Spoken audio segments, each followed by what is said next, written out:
Namo Buddhaya. Good afternoon, everyone, and welcome, Ayya Marajina, coming to us from Florida today. Happy to have you back and continuing to lead this Sutta study on the Satipatthana Sutta. Looking forward to that. Welcome. Thank you, Venerable. Let's begin by paying homage to our teacher. Namo tassa bhagavato arahato samma sambuddhassa. Namo tassa bhagavato arahato samma sambuddhassa. Namo tassa bhagavato arahato samma sambuddhassa. Buddhang Dhammang Sanghang Namassami.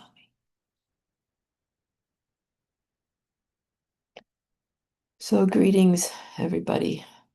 Last time I was here, I didn't have the sutta, but I have since received permission from Wisdom Publications to use Venerable Bhikkhu Bodhi's translation of the Majjhima Nikaya 10. So that's what we'll be doing today. Before we get there, and am I co-host to share screen now? Should be. Yes. Yes. Okay. So well, let me find.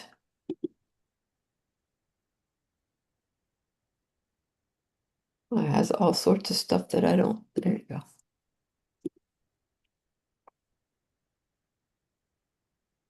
So, but before we get back into it,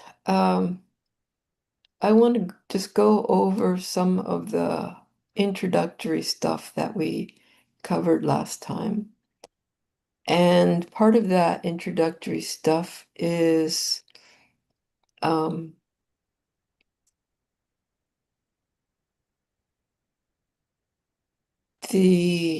what sati means. Sati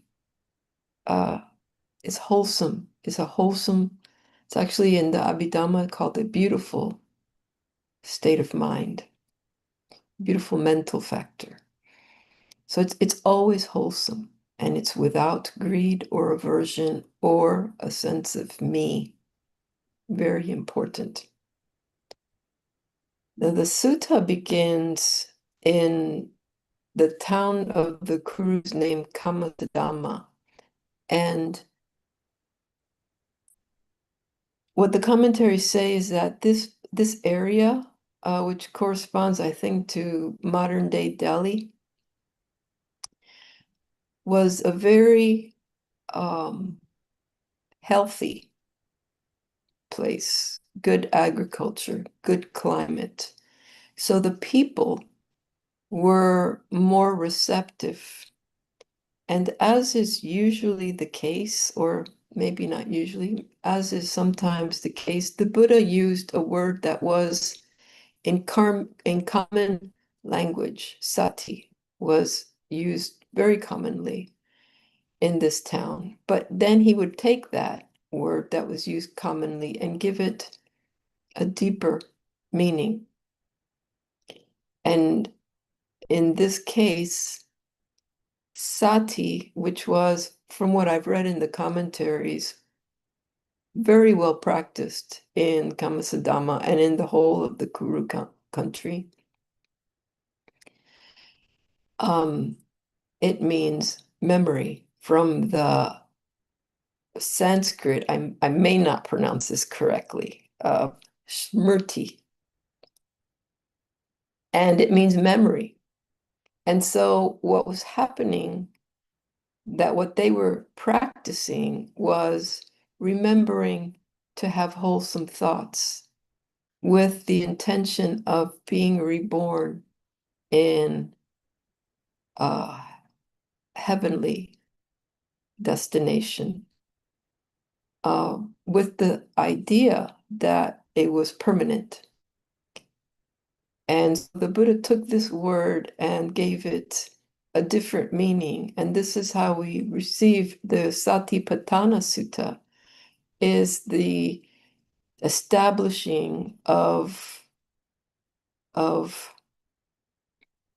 not just memory, but a wholesome state of mind, what I would translate as consciously present or presently conscious. And the reason I don't want to put too much emphasis on mindfulness is because it's an entire industry and it's hard to agree on what mindfulness is. And oftentimes, this particular sutta has been taken out of the Noble Eightfold Path and taught on its own. We cannot take it out of the Noble Eightfold Path, and I'm going to try to explain the reasoning for that. So we begin the Noble Eightfold Path with a preliminary right view, a preliminary right view of cause and effect, and conceptual I mean understanding of the Four Noble Truths. So until we penetrate those truths, we don't really have a clear understanding, but we can have like a preliminary conceptualization of what they are. And from that, we have right intention, which is renunciation, goodwill, harmlessness. So these are preliminary because they're the first division of the path, but they're actually not penetrated until the other two divisions are cultivated. And this is in a gradual way, in a gradual training. So we go through the divisions 4 times. But the first division, which is the second division, is sila, it's morality. And this is the basis for the whole Noble Eightfold Path, for all of your practice, is morality. We cannot remove morality from the Satipatthana Sutta. When the Buddha is discussing the instruction with the monks, these monks are already established in morality or well on their way to establish morality, which is right speech and right action and right livelihood. So this is just the basis so that, we arrive with imperfections. We arrive having run through samsara since an indiscernible beginning. But then we take the precepts and we abide by the precepts so that immoral conduct and obstructions, defilements don't grow from that point forward. But we're still working with morality. And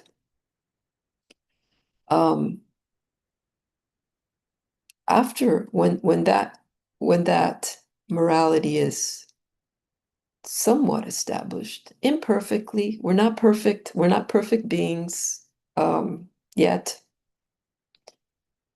Then we start to establish, work with the right effort. Now, morality takes attention, and this is something that I was trying to explain before. We need to be paying attention, which is manasikara, which is something that can be wholesome or unwholesome, and it's shared by all beings. All sentient beings have attention. It's not something exclusive to human beings or to devas. That attention is further refined in right effort when we are actively paying attention to what the mind is doing.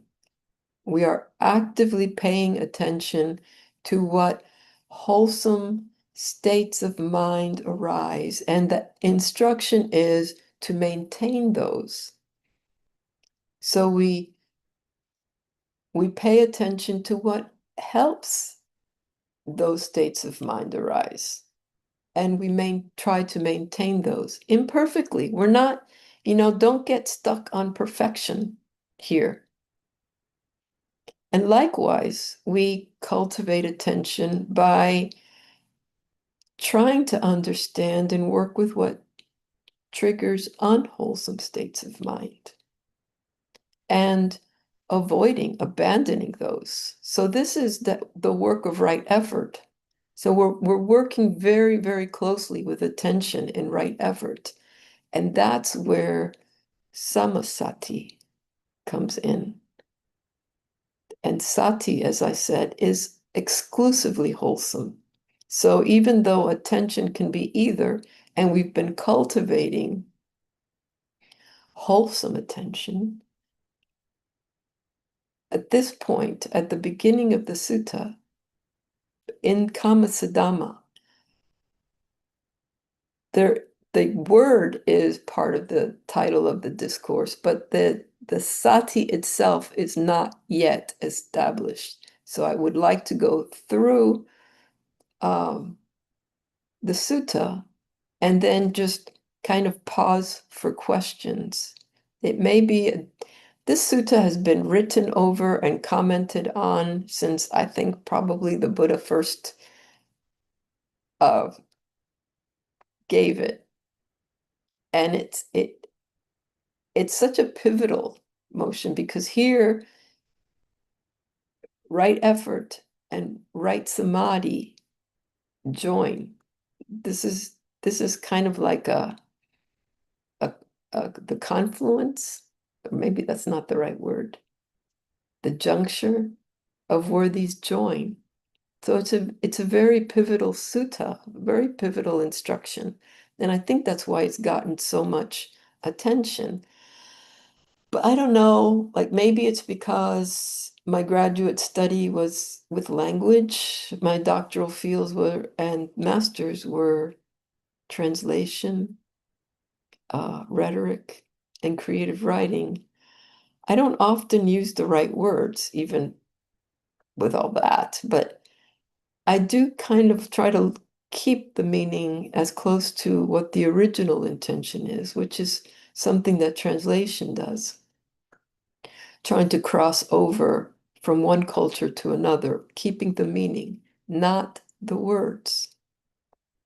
So here,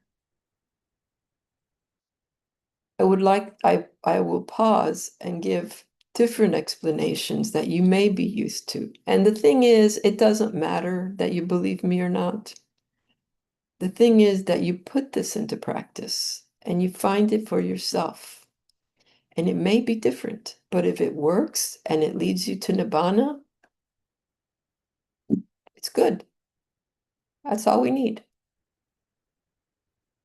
If it leads you somewhere else, then maybe you can remember, well, Ayya Marajina said, or Bhikkhu Analayo, or Bhikkhu Bodhi, or Bhante Sujato. They've all written on this sutta.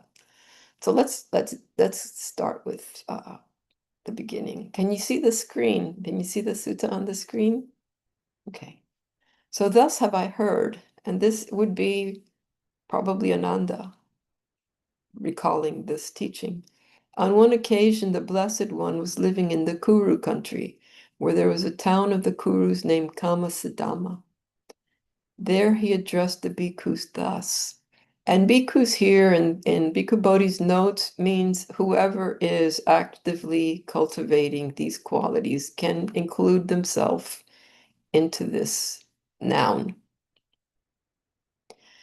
Bhikkhus, Venerable Sir, they replied. The Blessed One said this, Bhikkhus, this is the direct path for the purification of beings.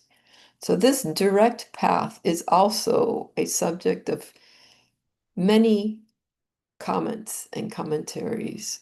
And is there no other path to Nibbana? Well, I just very briefly illustrated the Noble Eightfold Path. It goes from one to the other to the other in that sequence. It doesn't mean that you have to be stuck in right speech until you perfect it. It means that there is an effort, an intention made for morality, and that takes you to a place where you can cultivate attention without regret, without remorse, or at least not creating more regret and more remorse. So is this the direct way? What it means is that this this part of the Noble Eightfold Path brings all of this together. The Noble Eightfold Path is the direct way. Is there any other way to attain the liberation from suffering? There's no other religion, no other philosophy that leads to Nibbana. And that's what it means by the direct path. Not taking this sutta out of the Noble Eightfold Path and going about it as an individual teaching. Hmm. So this is the direct path for the purification of beings, for the surmounting of sorrow and lamentation, for the disappearance of pain and grief, for the attainment of the true way, for the realization of Nibbana, namely the four foundations of mindfulness. And in that footnote, Bhikkhu Bodhi explains the whole thing about the word upatana or patana, the establishment or the foundations. And I think both work. The establishment of of sati is actually, this is an exercise, and then it becomes a foundation of mindfulness. And here we go again with the sati. He begins with sati, and it's a teaching. They don't yet know what sati is. They know what the common parlance of sati is. What are the four? Here, bhikkhus, a bhikkhu abides contemplating the body as a body, ardent, fully aware and mindful, having put away covetousness and grief for the world. He abides contemplating feelings as feelings, ardent, fully aware, mindful, having put away covetousness and grief for the world. He abides contemplating mind as mind, ardent, fully aware and mindful, having put away covetousness and grief for the world. He abides contemplating mind objects as mind objects, ardent, fully aware and mindful, having put away covetousness and grief for the world. So there's a few words here, and this is a very important refrain.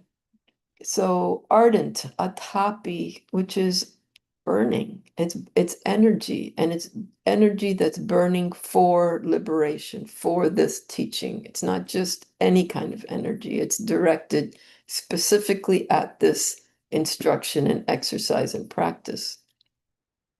Fully aware, sampajanya. This is the accompaniment of sati, clear comprehension and mindful. They go together, but they don't start together. And this refrain, actually, here, he's just saying, the Buddha is saying, this is how it is. Ardent, fully aware, mindful, having put away covetousness and grief for the world. What's covetousness and grief for the world?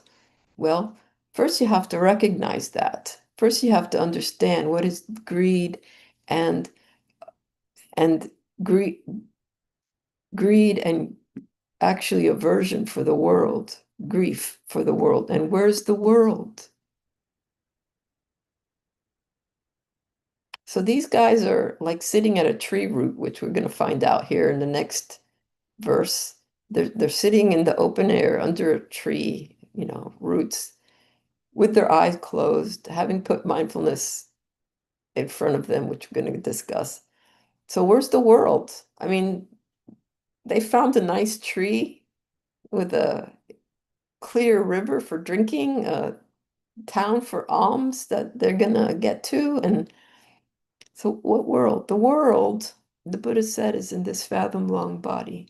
So the world in this context, having put away covetousness and grief for the world, is the five aggregates: rupa, form; vedana, feeling tone; what's pleasant and unpleasant and neutral. And we know that part of the definition that we're going to receive for sati is have as without pleasant and unpleasant Vedana, feeling tone. So there's sanya, perception, mental formation, sankhara, and vijnana, sensorial consciousness in this context. So what this means is that the hindrances have dropped away. And this line is actually the beginning of what we've been trying to cultivate, right? For a long time, it's called bhavana, mental cultivation. But once we get to this point, ardent, fully aware, mindful, having put away covetousness and grief for the world, having set aside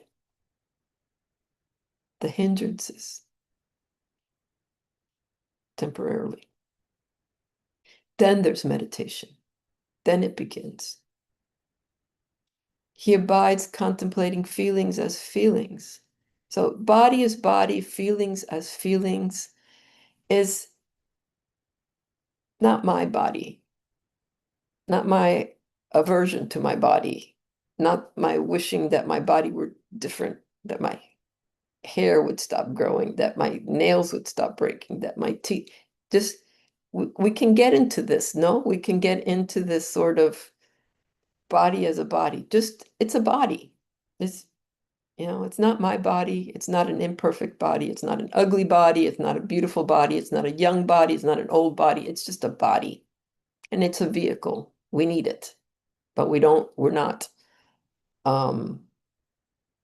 fixated on this or on feelings, which are a little bit harder, right? And pleasant or unpleasant. We're constantly going between one and the other. What's pleasant turns into unpleasant. What's unpleasant, when that finishes, well, it can be pleasant, finally getting over that.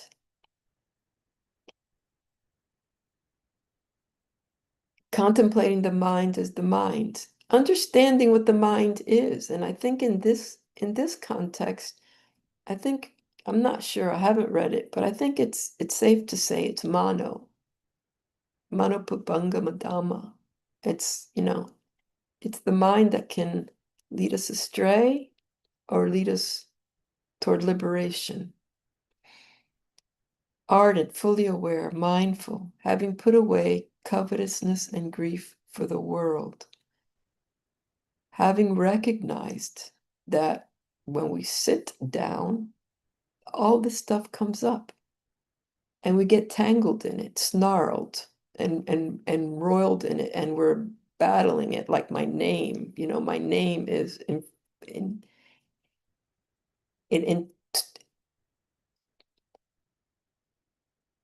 it takes for granted this battle with the mind, but it has a happy ending in terms of my name, because it's Gina, it's victorious. He abides contemplating mind objects, ardent, fully aware and mindful, having put away covetousness and grief for the world. So that is sort of like the introduction. But we can assume that these bhikkhus who need this instruction have not mastered sati. They understand what sati was in common parlance as just a wholesome mind with a me, with an intention for me, that I'm going to do good things with the intention of spending eternity in a heavenly realm. Are there any questions so far on this? I can't see virtual hands. I only have a few people. So if you can unmute and just ask a question.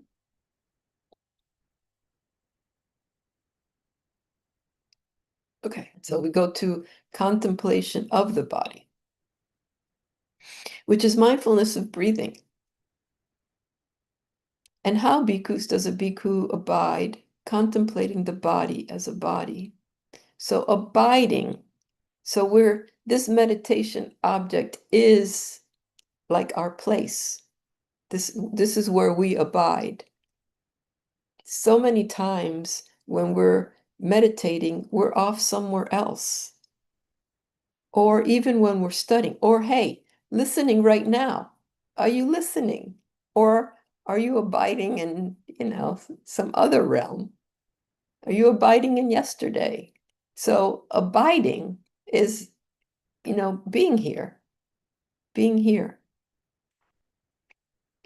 Here, bhikkhu, gone to the forest or to the root of a tree. I told you the roots of the trees, they're here. Or to an empty hut, sits down, having folded his legs crosswise, set his body erect, and establish mindfulness in front of him. Ever mindful, he breathes in. Mindful, he breathes out. So here we have viveka, and we have actually three vivekas. There are three vivekas. There is kaya viveka, and this is what going to the forest or which is not safe anymore. I mean, I don't know. Can't even go to a national park by yourself anymore. But you can be at a hermitage, at Aranya Bodhi Hermitage, which is relatively safe. I still hear that I don't think the bears have killed anybody, right? No, they're good. Oh no, they just attack the trash cans, not the people. Good. So you can go to the forest. This is for Kaya Viveka, or to the root of a tree if you find one comfortable enough, or to an empty hut. So Kaya Viveka means like not just seclusion, but kind of like a separation. And Kaya Viveka is actually a necessary step for many people when they begin cultivating mental qualities because we live in a very busy world and there's many uh, distractions and there's many responsibilities and commitments that we have to. So the Buddha recommended Kaya Viveka, go away.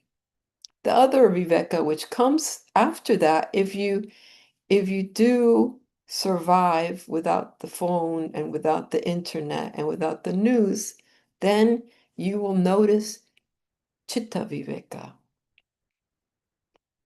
the seclusion of the mind. And this is such a very beautiful thing when the mind is no longer going a mile a minute because of Facebook, because of Instagram, because of 24/7 news, because of neighbors and parties and distractions and video games. So separating physically from that brings up Chitta Viveka, the separation of the mind from all of the external distractions. You're still going to have internal distractions, but even those are going to be much less, um, much less arising. And what's the third one? Anybody know? Without looking online? Don't ask AI. It's upadi, Viveka. Upadi. This is seclusion from the defilements. And this is that line. Atapi sampajano satima, vinaya loke avijja domanasa, having put aside grief and longing for the world. So it works like that. The whole path works like that. It's a step and this step and this step, and sometimes we're working 2 or 3 steps together, which is very cool. But you don't just jump in and the Buddha's saying using the word mindful, using the word sati as an instruction, because the monks would have known that sati meant memory, putting memory in front. Remember what you're doing. Remember where you parked. And Parimukam, it's like right here. I don't know about your experience with meditation, but in my experience in meditation, it seems like there's almost it's not a screen exactly, but the mind just stays right here in front. Like the object stays right here in front. So the important thing is that you stay abiding with the meditation object. In this case, the Buddha is talking about mindfulness of breathing. Breathing in long, he understands, I breathe in long. Or breathing out long, he understands, I breathe out long. Understanding, another thing that I would like to emphasize about these words is that the Buddha spoke perfectly. It's one of the qualities of the Dhamma. Well spoken is the Dhamma by the Blessed One. So understanding is you're right there. You're not just, good thing we don't need to pay attention to the breath, right? I think we'd all be dead. So it happens on its own, and then you can like go off somewhere else. You're breathing, you sit down and you are breathing a little bit rougher when you sit down, whatever you've been doing, and you notice this. And this staying with that is a practice in itself, but staying with it with right here in front, remembering, then the breath begins to settle down. And breathing in short, he understands, I breathe in short. Or breathing out short, he understands, I breathe out short. The mind is settling down because the body is settling down. Kaya viveka, chitta viveka. They're settling down together. When he instructs sitting down, having folded legs crosswise, we can substitute that because we know for a fact that when we sit in a chair with our leg extended because of whatever reason, or our legs on the floor not crossed, we can still practice meditation because we're still abiding with the meditation object. So there are like a few things that we have learned through practice that, we learn, well, I can't lie down and meditate because I fall asleep, or I can lie down and meditate because that's easier on my back. So this is not like you have to do that. This part is not have to be in the lotus position.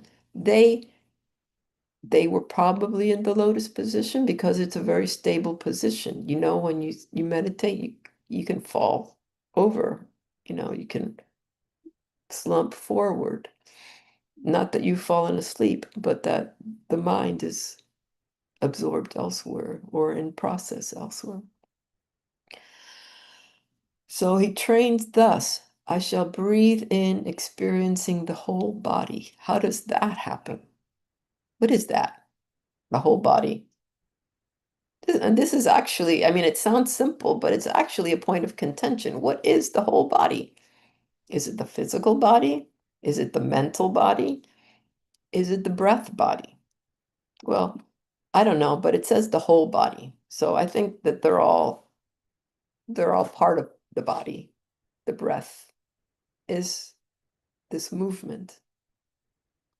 The mental body is there also with this tranquilizing breath. The breath is gradually tranquilizing, and the physical body is gradually tranquilizing. So it's the whole thing.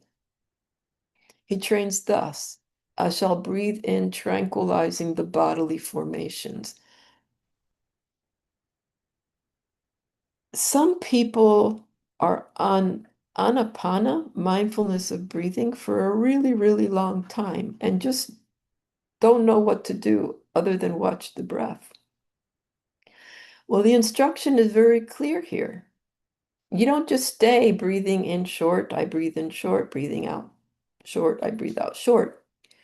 It moves.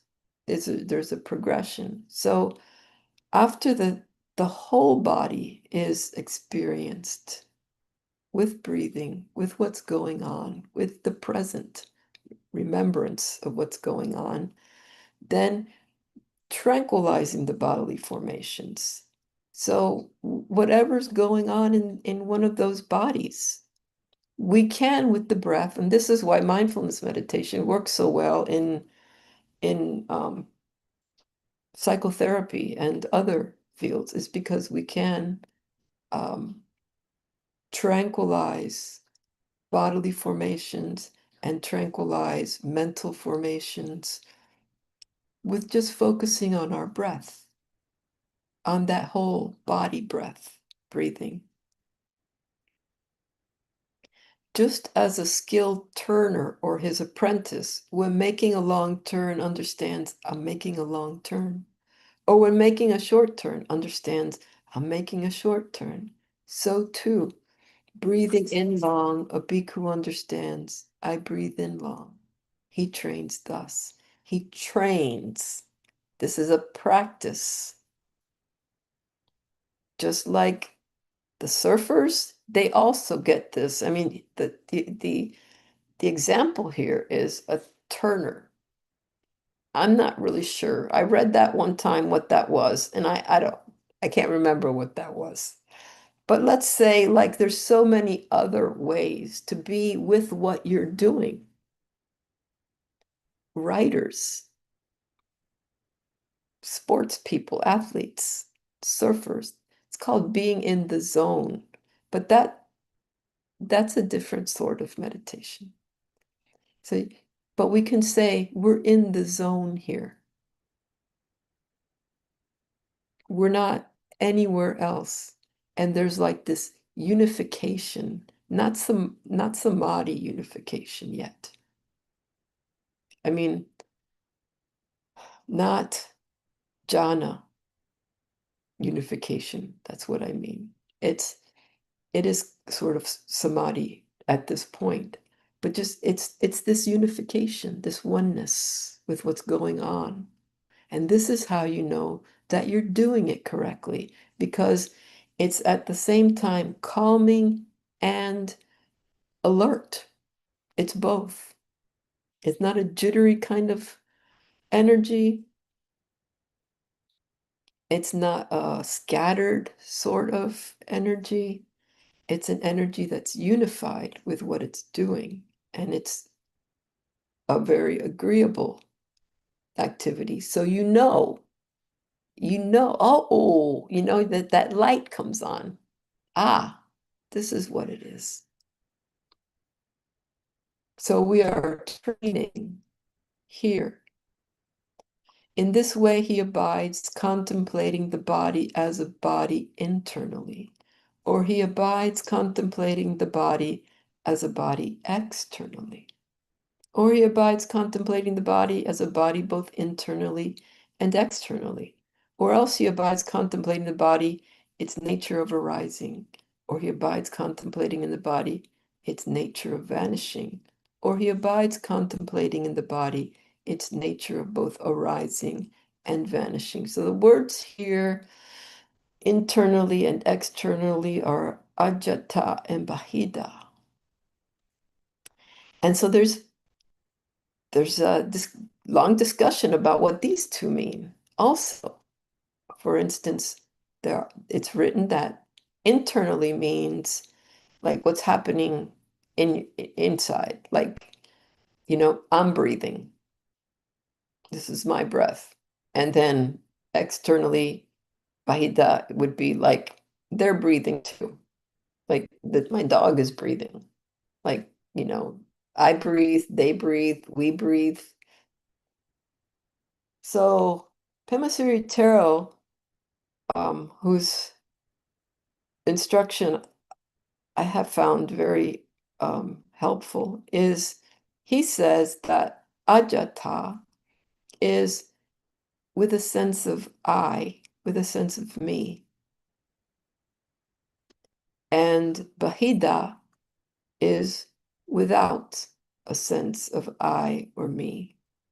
And this gets a little bit confusing because it has to do with the insights that one gets while meditating. With ajata is wisdom. With bahida is like um, intellectual understanding. So it's external. It's not actually very helpful for awakening. Internally, with the sense of I, eventually, of course, where all this is contemplating is the tilakana. I mean, this is where we're going to go. The dukkha, anicca, and anatta. So this is the tilakana. And this wisdom arises experientially. So eventually, this sense of I is gone anyway, but it's not an external thing. It will be an experiential thing. Now, can I explain that any more clear to anybody? I mean, that's like, are there any questions?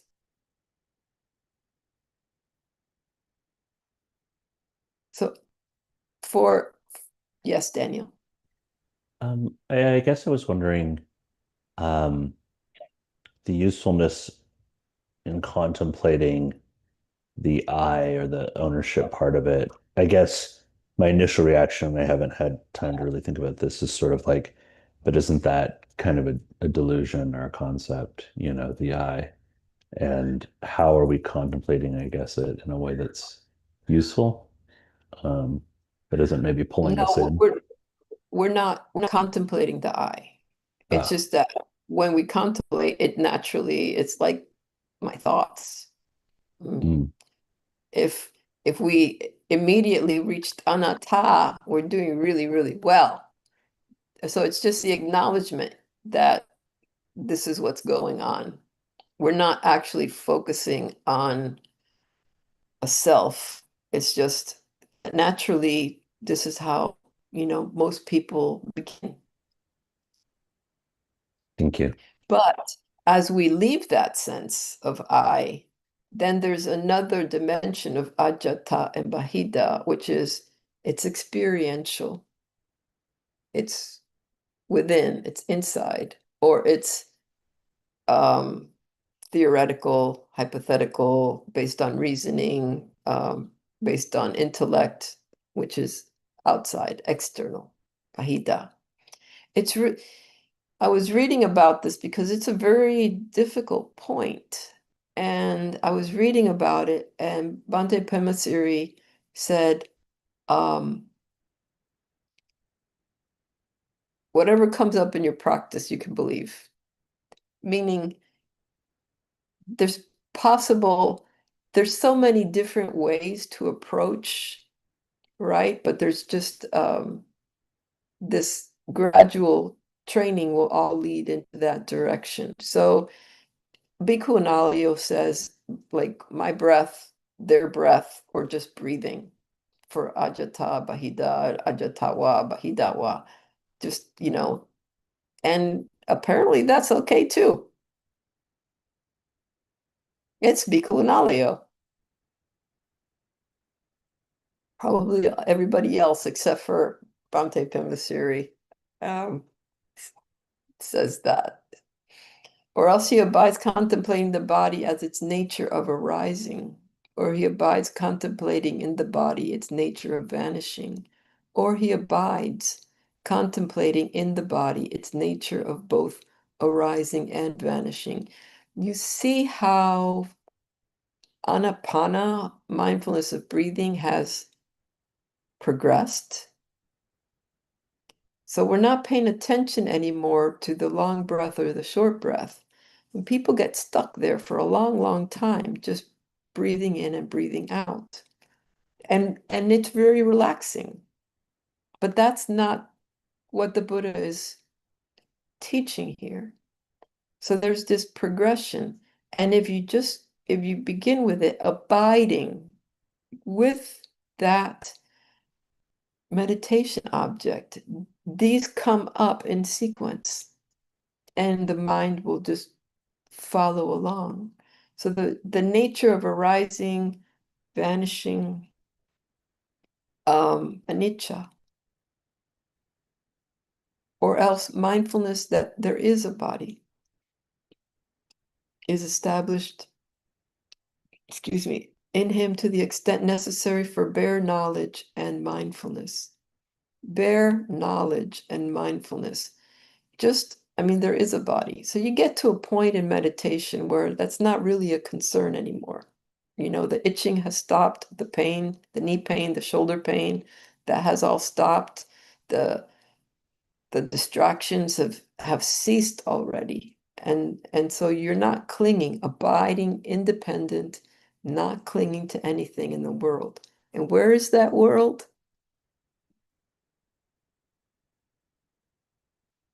This this is the world. Because I mean that world out there, forget it. It's samsara. There's no perfecting it. As beings purify, they're out of here.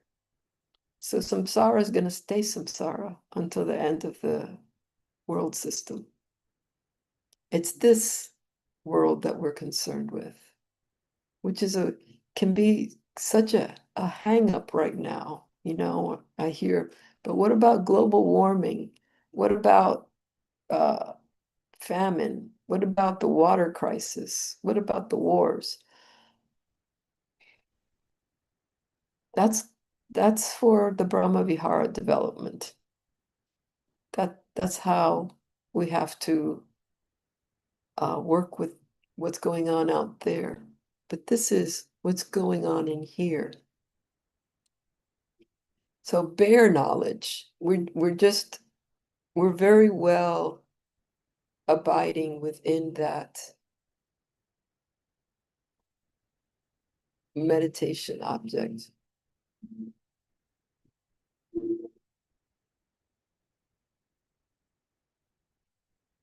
And the four postures. Again, bhikkhus, when walking, a bhikkhu understands I'm walking. When standing, he understands I'm standing. When sitting, he understands I'm sitting. When lying down, he understands I'm lying down. Or he understands accordingly, however his body is disposed.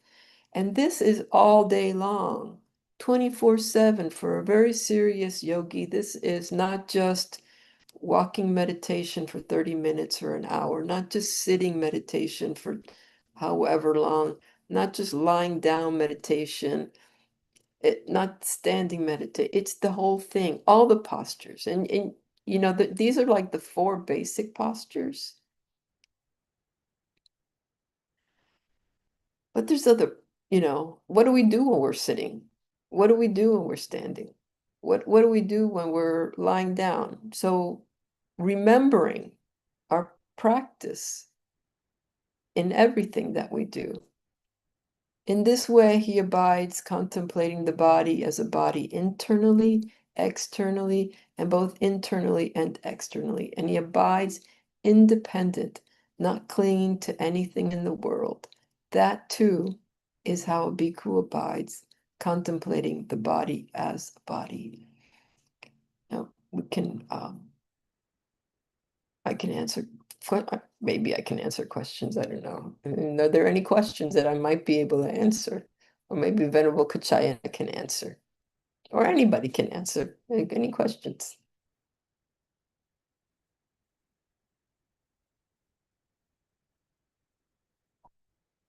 Is there a chat? This thing keeps coming down. I just put some stuff about, can you hear me? This is Mary Joy, yeah. Yes. The world is something in my notes. I have a lot of notes on what the world is. So I put a couple of sutta references in there for people on the concept of what is the world, the five clinging aggregates. Getting to the end of the world, there's quite a bit in the suttas. Yes. Thank you, Mary Joy. 5 o'clock. Full awareness. Again, bhikkhus, a bhikkhu is one who acts in full awareness when going forward and returning. So we don't have to be a monastic to be able to take these instructions and use them for our practice.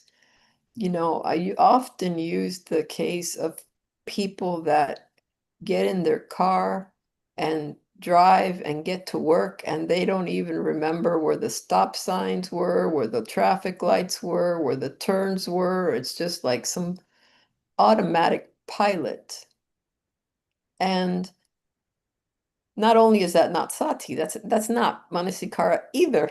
So these things also help to develop yoniso manasikara, and kusala yoniso manasikara. But sati, before I leave, sati, as I've mentioned, is a wholesome state of mind. So those people in Kamasadhamma, they had the right idea, but they had the idea with a sense of I. And what the Buddha is saying, that in any situation at all, any posture, anything you're doing, whatever it is, you maintain a wholesome state of mind. Takes practice, right? Not to flip out. I have a couple of times this week, but it's short and I can recenter and regroup. This comes through practice, because that unwholesome state of mind is detrimental to us, to our health, to our well-being, to our practice, first and foremost.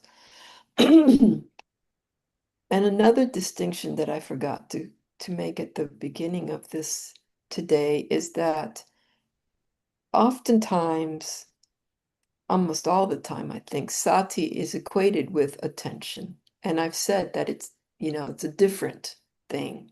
There's attention and then there's sati. There's attention, there's careful attention, there's sati.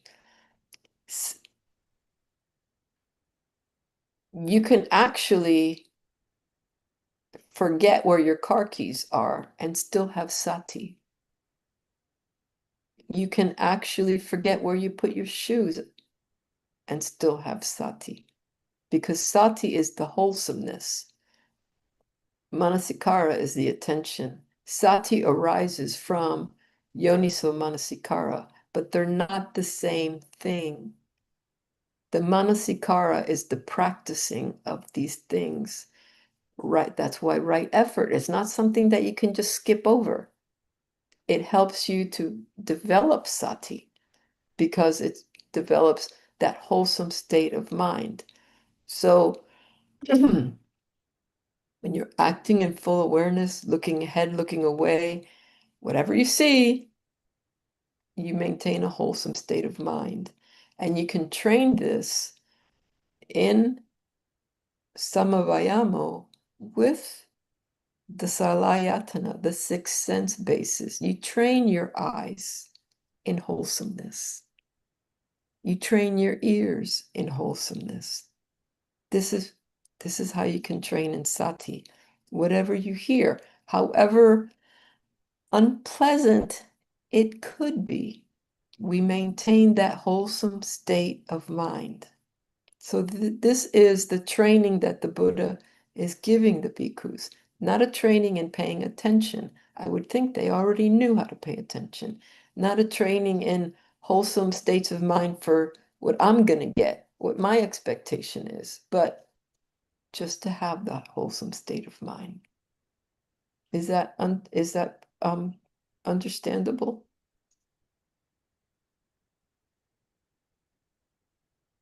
There's no questions yet? Come on. Okay, thanks, Becca. Somebody has a question. Yeah, yeah.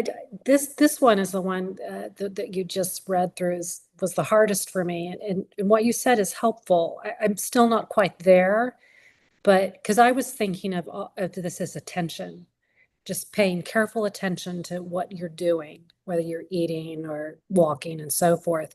But you're saying that's incomplete. It's attention, but it's wholesome attention, and I'm not there yet in understanding what exactly that means. So I guess that's my question, or maybe I just need to study some more, but I'm still struggling with this particular one. Sure. Yeah, that's understandable. Because it is gradual. It's a gradual thing that comes with your practice, with your in your meditation. But I'm not going to say the name, but today I received an email from somebody who was telling me about picking the pumpkins from her garden and just doing it happily and joyfully and bringing them into the house and being so happy about them that she she spoke to them lovingly, to the pumpkins. So, I mean, that's training in sati. You Here, just something happened to me this morning. Oh, I'm sorry. Can you no, go tell me ahead. if this is the right, if I'm heading towards this? I was sweeping my front porch, and I found myself paying attention and avoiding. There were some ants that were doing their business, and I was avoiding them. I didn't sweep them. I let them be. Is that what we're talking about? That you're paying attention and there's a whole, is that what we mean? Where you think? Yes. Okay. Yes. Okay. Um, And I didn't think about it. There wasn't anything really conscious, but it was simply an outcome of paying attention, I yes. guess. And Yes. in the Sati, principles. sati can't arise by itself. It arises with other mental factors. It arises with inactivity. So, like, I think the last time I used the example of putting a pen on the table and you're paying attention to putting the pen on the table, but you're doing it with like, I'm going to put it there so I remember because tomorrow I have this thing. I need this particular pen. Already you're creating a tomorrow, and the tomorrow has created a yesterday. So it's just it's a nonsense, not nonsense, but has like no expectation to it. It just arises and it's wholesome and it can be happy. And you I mean this particular person says that if she's taken away, that she's going to blame me. But that's the training in the wholesomeness and just, finding it. For me, it's right now the frogs. There's so few frogs right now after a very bitter, long winter, and then a drought, and then this heat. And there's no food for the frogs. So last year I raised probably close to 1,000 tadpoles, not intentionally, but the frogs were laying eggs in the water bowls, and so I would take care of them and make sure. And now this year, there's like one outside my window, and every time I hear that frog, it's just a very joyful sound. So that's sati also. See, we train with the salayatana. We train with what we have, the five aggregates, the six sense bases, the four elements, all going in this direction. Yes, Ryan. Yeah. Thank you for your teaching. May I maybe just add something and chime in with what Becca is bringing up? But sati, I guess I've also struggled with trying to understand what that was, what that meant, because coming from the Zen, uh, I guess practice, we were also told to you just um, keep be mindful, all the time, when sitting, only sitting. The Buddha says that, right? When going to a bathroom, only going to a bathroom, etc. But what going through the teachings, I guess, and listening to many Dhamma talks from different venerables. So I understand that sati is, remembering the Dhamma in our everyday life, right? So let's say, like or like Becca was mentioning, to not step on the ants, right? That's happened to me, right? And I'm like, oh, they're doing their thing, and you kind of feel love for them, right? And just kind of walk around them and stuff. So that's that no harmness, right? Uh, uh, or harmfulness, and not having aversion, right, towards things or people or animals and stuff. So remembering the Dhamma, I believe it's what my understanding is so far of sati, and also as in the seven bojjhangas, right? So um, you know having sati in the middle um, as a point of equilibrium, I guess, between the other six bojjhangas. So I think that's my understanding. I don't know if I may be mistaken. Maybe if you can share into that. Oh yeah, thank you. Well, you mentioned Dhammanupassana, and we're still on Kayanupassana. So what we're doing is just using what we have, the tools available to us, which are the aggregates and the sense bases, the elements, to cultivate wholesomeness, and wholesomeness in everything. And the reason that I'm breathing, just use your own frames of reference when you're meditating. Do you always have a wholesome state of mind? Breathing is pretty benign, right? Is your state of mind always wholesome as you're breathing? Sorry, yeah, I kind of forgot that we're on body still. But yeah, sure, absolutely. That's cool. That's Well, cool. I I'm not. mean, when, That yeah, wasn't a no, I question do for you, remember, right?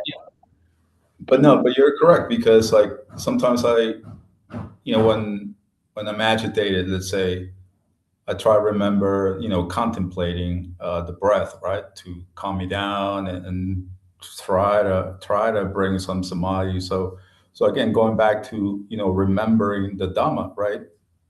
Whenever we're having in this case, I guess, doing the body contemplation, but in general, right? Whenever we're going through whenever we're feeling the hindrances, that's what I'm trying to say, right? So whenever that comes about in our mind, remembering the Dhamma, having sati about the Dhamma to bring about equanimity. That's what I was trying to say. Sorry. Yep. Oh, okay. Yes. So gradually, in the next part, we're talking about defecating and urinating and all the body parts and everything, and to contemplate all of this stuff with a wholesome sense of I can't say equanimity, because equanimity is a word for a specific mental factor, and but with neutrality, if not a wholesome state of mind. So all of these things are just to, watch your mind. Even though we're using the body, sati is a mental factor. So they're just methods and tools for cultivating sati. I saw a hand from Melanie. I think we're not going to be able to finish this sutta today. Then I'm going to not ask my question, but thank you. No, Melanie, please ask your question. There's like another 14 pages. Okay. There's no way. Well, so I was hoping for, thank you for the teaching here. I'm a little stuck on a distinction that I'm hoping you can illuminate. When you talked about the world in the sutta, it was sort of the interior world of state of mind versus samsara world outside. And when you told the story about the frogs, the tadpoles, it reminds me very much of a good friend of mine who protects monarch butterfly caterpillars and nurses them to growth because they're challenged in nature. And when you talked about that samsara, the outside world, this is where you bring Brahma Viharas. Okay, so I'm thinking that's what she was doing, was applying karuna and metta. But how is that distinct from this sati that we're talking about, which is more interior? Am I confused? Probably. Well, it's a confusing subject, and it's a very advanced sutta for practitioners. But the Brahma Viharas are wholesome also. So they can be used to cultivate sati, which is perhaps in the Dhammanupassana section of the Satipatthana.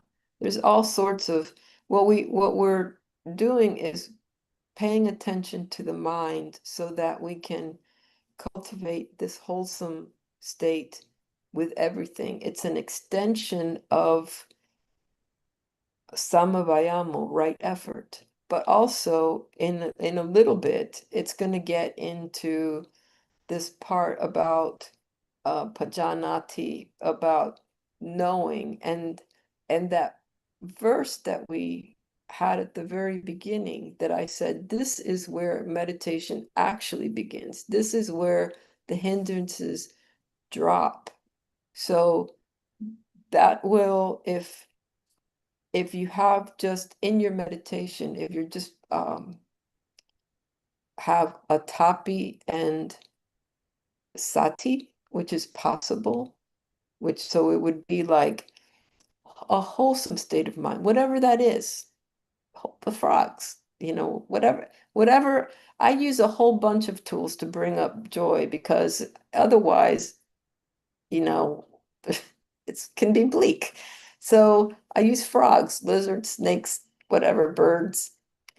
If that wholesome state of mind arises with a tapi, that leads to samatha, wholesomeness, and that ardent feeling, that feeling of energy. When that is accompanied by clear comprehension, that leads to vipassana. So however it is that we establish sati with all of these different tools that are being enumerated and listed in this instruction, it's all going towards samadhi, all of it, in one way or the other. I don't know if I answered your question, Melanie. Okay. Oh, good. I think we'll just leave it here because there's not that much time left. But I'd like to be sure that so far we understand some of it. So if there are any other questions, and I'm going to stop sharing this because I can't see anybody. Here you are.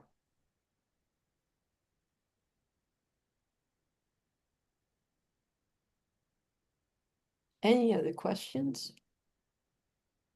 This is a very complex sutta. Like I said, it's more for advanced practitioners, but we don't have to wait till we're an advanced practitioner to practice with it, because the understanding comes through the practice, not through the reading of it, not through the reasoning of it. Yeah, that sounds good. That's how it works. That makes sense. None of that actually helps our progress in the Noble Eightfold Path. It has to be experienced. But how we're doing it, like the Buddha's doing it with these bhikkhus, is explaining it. And then they'll go off to their roots or their huts or their forest, and then they'll be able to abide in it and understand it. Sometimes, especially with all of the gadgets that we have accessible to learn the Dhamma. I mean, there's like websites popping up left and right, and everybody's got a little different. If we put too much emphasis on that sort of ajata bahida or bahida reasoning and intellectualizing, then we're going to be very, very confused pilgrims, because there's so many different takes on this, and that's okay. I mean, that's okay, because we're not all the same. We're going to reach, from different angles and different understanding, depending on our own filters and experience. Even some students might not have the same understanding with their teacher. But if they practice and they experience it for themselves, then they can understand and also be able to reconcile a whole lot of the Satipatthana conversation. Ananea. I just want to thank you. This actually was one of the best go-arounds on this particular sutta. I mean, this was very helpful. Thank you for being so deep in this and so precise. Sadhu, thank you. Okay, so I think if there's no more questions, we can dedicate this merit that we have cultivated today. What a wholesome merit we have cultivated. And we can dedicate it to just about, well, every living being in this world system. It's not the whole lot. But you bring them to mind. You bring either just, everybody or a specific body, someone who you love, who you cherish, near or far, whoever that is, whatever that is. You can dedicate merit, because we have this wholesome cultivation during this time, and that is what we transfer, that energy of joy, of happiness. Yay, we did it.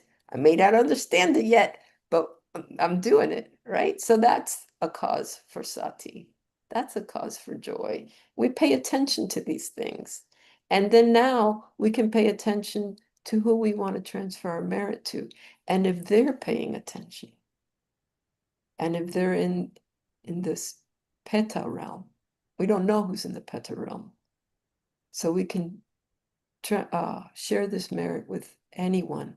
If they're paying attention, they get merit also. That's the idea of merit. We can share with the Nagas and the Yakas. Those Yakas stop bothering us. They like merit too.